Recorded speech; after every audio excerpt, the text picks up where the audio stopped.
Hello guys, and welcome to World of Apps. In this video I will show you how you can do this viral trend right here, so keep on watching. First of all, I want to tell you what it means. So it means that you have to post a photo, otherwise you will have a bad August. So first of all, you have to go to your Instagram app, and then from there click on the search icon from the bottom of the screen.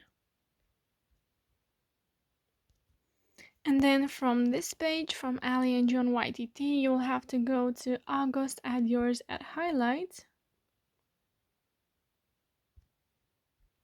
And now you have to tap until you find the desired sticker. So there we have it. You can also check my other viral trends if you like. So now click on the others button, and if you are not able to click on the others button, once I will do the story for the video, I will show you from where you can get a YouTube tutorial to help you solve your problem.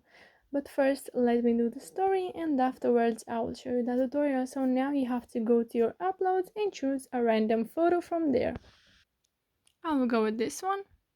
Now you can place your sticker where you want, make it bigger or smaller, and you can share this with your friends. So guys, now if you are not able to click on the add yours button, what can you do? You have to go once again on my Instagram profile, and then from here you have to go to super viral, this time at highlights, and here you'll find this first story. Not able to click on add yours button, then you can click on this YouTube link right here, and it will get you to my YouTube channel, to a video which has only 2 minutes. It's super easy to follow and it will definitely help you. So make sure to click that if you are not able to click on the others button. Don't forget to like this video and subscribe to our channel, and if you have some questions, you can go ahead and ask them in the comment section down below. Thank you so much for watching guys. Have a great day. Bye bye.